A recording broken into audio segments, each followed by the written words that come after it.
दिल्ली में मुख्यमंत्री है भी और नहीं भी, और जो मुख्यमंत्री नहीं है वो मुख्यमंत्री है भी। दोनों के बीच का द्वंद्व देखते हुए दिल्ली की जनता के मन में कई प्रश्न तो उठ ही रहे थे। अब संवैधानिक व्यवस्थाओं और कानूनी दृष्टि से भी प्रश्न उठने शुरू हो गए।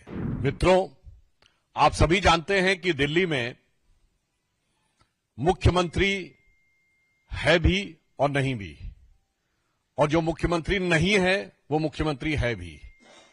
यानी अस्थायी मुख्यमंत्री और एक्चुअल मुख्यमंत्री, दोनों के बीच का द्वंद्व देखते हुए दिल्ली की जनता के मन में कई प्रश्न तो उठ ही रहे थे।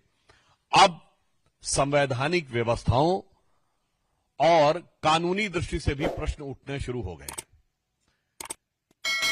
दिल्ली के सो कॉल्ड एक्चुअल मुख्यमंत्री, जो वास्तविक अर्थों में फेटल मुख्यमंत्री साबित हुए हैं, जो नित्य प्रति कार्य करने की बजाय उठकर एक सवाल पूछने लगते हैं, जबकि वो भारत के इतिहास की सबसे शक्तिशाली, संख्या की दृष्टि से सबसे शक्तिशाली सरकार उनके पास है, उसके बाद भी वो सवाल पूछते हैं। मगर आज कुछ बहुत गंभीर प्रश्न इस विषय के ऊपर उठकर खड़े हुए हैं कि जो सीएजी रिपोर्ट्स थी, आपको पता है कि सरकार के आर्थिक आय व्यय का मूल्यांकन CAG, comptroller and auditor general के द्वारा किया जाता है, राज्यों में भी और केंद्र में भी।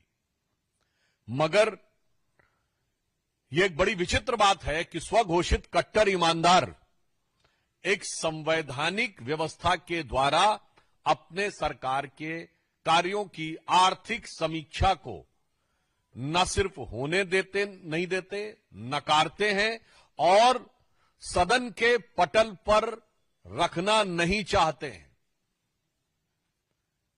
और इसलिए दिल्ली हाईकोर्ट ने भी, जो प्राप्त सूचना है मीडिया में, उसके अनुसार दिल्ली हाईकोर्ट ने एक ऑब्जर्वेशन यूज किया है कि Delhi government is dragging its feet, यानी अपने कदम खींच रही है इन प्लेसिंग द सीएजी रिपोर्ट, अर्थात दिल्ली की सरकार सीएजी की रिपोर्ट सदन के पटल पर रखने से कदम पीछे खींच रही है।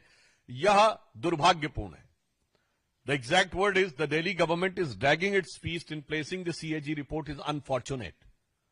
तो मुझे लगता है कि अब यह बात और भी स्पष्ट हो जाती है कि दुर्भाग्यपूर्ण स्थिति सिर्फ विकास कार्यों में नहीं दिख रही है। दुर्भाग्यपूर्ण स्थिति सिर्फ पर्यावरण में, सड़कों पे, जल भराव में और सरकारी व्यवस्थाओं में ही नहीं दिख रही है, संवैधानिक व्यवस्था में भी अब यह दुर्भाग्यपूर्ण स्थिति दिखने लगी है। इससे पूर्व करीब अक्टूबर के महीने से लेकर आज तक तकरीबन 1 दर्जन सीएजी की रिपोर्ट्स हैं, जो आर्थिक समीक्षा की रिपोर्ट्स हैं दिल्ली सरकार की, जिसे कि दिल्ली के विधानसभा के पटल पर नहीं रखा गया है, जिसको लेकर प्रश्न पूछे गए हैं और न्यायालय के द्वारा भी यह प्रश्न उठाए गए हैं। और बहुत मजेदार बात यह है कि स्वघोषित कट्टर ईमानदार के द्वारा संचालित सरकार में दिल्ली के विधानसभा सेक्रेटेरिएट ने 11 जनवरी को, इसी 11 जनवरी 2025 को यह कहा है, there is no use of tabling the reports, यानी कोई आवश्यकता नहीं है रिपोर्ट्स को टेबल करने की। जबकि हमारे 7 विधायकों ने इस विषय को लेकर लिखित प्रतिवेदन विधानसभा अध्यक्ष को दिया कि जो जो सरकार की आर्थिक समीक्षा की रिपोर्ट्स आ रही हैं, उन्हें सदन के पटल पर क्यों नहीं रखा जा रहा है।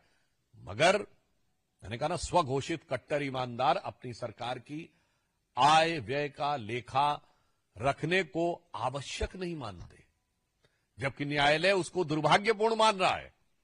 इससे यह साफ हो जाता है कि ये एनार्किस्ट तो है ही, यह आपदा तो थी ही, आर्थिक आपदा भी है, राजनीतिक आपदा भी है, विकास की आपदा के साथ साथ अब आम आदमी पार्टी की सरकार में संवैधानिक आपदा भी है।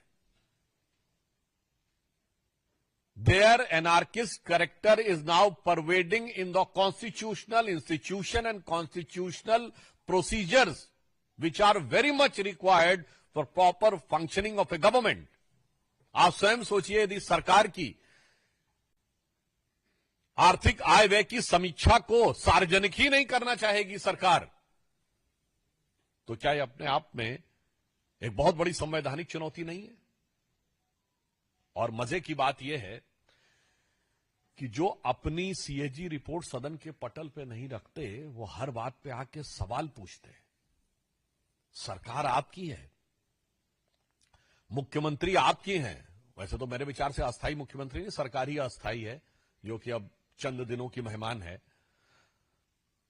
परंतु उसके बाद आप आकर सवाल नहीं पूछते, सवाल ही पूछते रहते हैं, जवाब नहीं देते। चलिए, राजनीतिक जवाब मत दीजिए, वो तो आपकी स्टाइल ऑफ फितरत समझते हैं कि आकर अनेक प्रकार के अनर्गल आरोप और आक्षेप लगाना आम आदमी पार्टी की फितरत है। परंतु मैं आपसे कहना चाहता हूं, जो आपकी संवैधानिक अपरिहार्यता है, जो आपका संवैधानिक कर्तव्य है, उसका आप जवाब देने से कब तक बचने का प्रयास करते रहेंगे, यह मैं केजरीवाल जी से पूछना चाहता हूं।